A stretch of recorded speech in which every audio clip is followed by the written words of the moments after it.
ଜୟ ଜଗନ୍ନାଥ।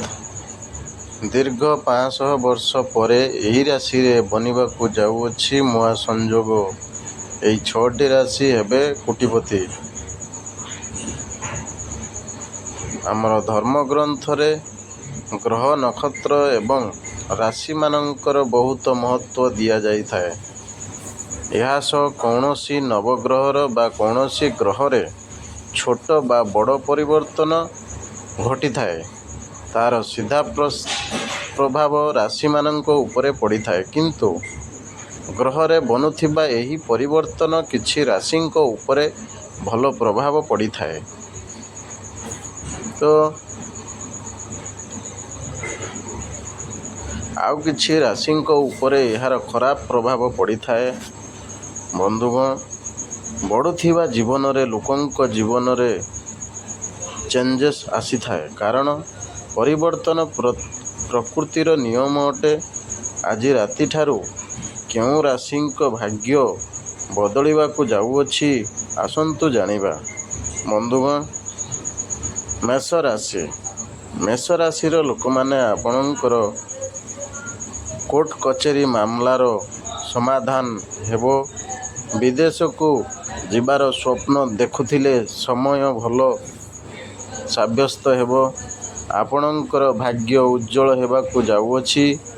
ଆପଣଙ୍କ ଜୀବନରେ ବହୁତ ବଡ଼ ପରିବର୍ତ୍ତନ ଆସିବାକୁ ଯାଉଅଛି। ମା ଲକ୍ଷ୍ମୀଙ୍କ କୃପା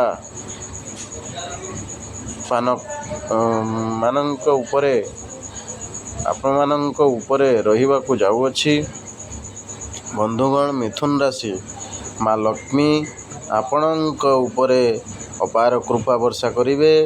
ଦାମ୍ପତ୍ୟ ଜୀବନ ଅମଧୁମୟ ରହିବ।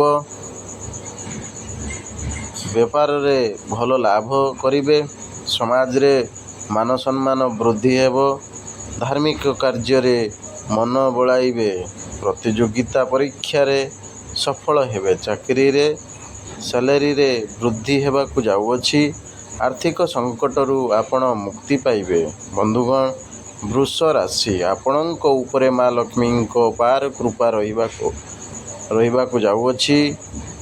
କୋର୍ଟ କଚେରୀ ମାମଲା ଆପଣଙ୍କ ସପକ୍ଷରେ ରହିବ। ଦାମ୍ପତ୍ୟ ଜୀବନ ସୁଖମୟ ରହିବ। ସ୍ୱାମୀ ସ୍ତ୍ରୀଙ୍କ ମଧ୍ୟରେ ସମ୍ପର୍କ ମଧୁର ହେବ। ଅଟକି ଥିବା ଟଙ୍କା ଫେରି ପାଇବେ। ଉଧାର ଦେଇଥିବା ଟଙ୍କା ଆପଣ ଫେରାଇ ଦେବେ। ବନ୍ଧୁଗଣ, ଧନୁ ରାଶି। ଆପଣଙ୍କର ଆୟରେ ବୃଦ୍ଧି ହେବାକୁ ଯାଉଅଛି। ମା ଲକ୍ଷ୍ମୀଙ୍କ କୃପାରୁ ଆପଣଙ୍କୁ ଅଚାନକ ଧନଲାଭ ହେବ। ପରିବାରରେ ଖୁସିର ମାହୋଲ ରହିବ। ପୂର୍ବରୁ ଯେଉଁ କର୍ମ କରିଥିଲେ ତାର ପରିଣାମ ପାଇବେ। ବେପାର ଚାକିରିରେ ଖୁସି ଖବର ମିଳିବ। ଯେଉଁ ସମସ୍ୟାରେ ଥିଲେ ତାର ସମାଧାନ ହେବ। ବନ୍ଧୁଗଣ, କର୍କଟ ରାଶି। ଆପଣଙ୍କ ଉପରେ ମା ଲକ୍ଷ୍ମୀଙ୍କ କୃପା ବର୍ଷା ହେବ। ବେପାରରେ ଭଲ ଲାଭ କରିବେ। ବିଦ୍ୟାର୍ଥୀ ଉଚ୍ଚଶିକ୍ଷା ଲାଭ କରିବେ। ଘର ପରିବାରରେ ଖୁସିର ବାତାବରଣ ରହିବ। କୌଣସି ଦିଗରୁ ଧନର ଆଗମନ ହେବ। ଯାହା ଇଚ୍ଛା ଥିବ ତାହା ନିଶ୍ଚୟ ପୂରଣ ହେବ।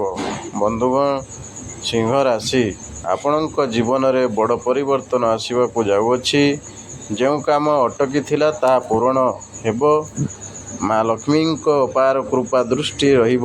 ସମାଜରେ ମାନ ସମ୍ମାନ ବଢ଼ିବ। ବନ୍ଧୁଗଣ, ଯଦି ଭିଡ଼ିଓଟି ଭଲ ଲାଗିଥାଏ ତ ଲାଇକ୍ କରନ୍ତୁ, କମେଣ୍ଟ କରନ୍ତୁ, ସେୟାର କରନ୍ତୁ। ଆଉ ଯଦି ସବସ୍କ୍ରାଇବ୍ କରିବାକୁ ଜମାରୁ ଭୁଲିବେନି। ଜୟ ଜଗନ୍ନାଥ, ଜୟ ଶନିଦେବ, ଜୟ ମା ଲକ୍ଷ୍ମୀ।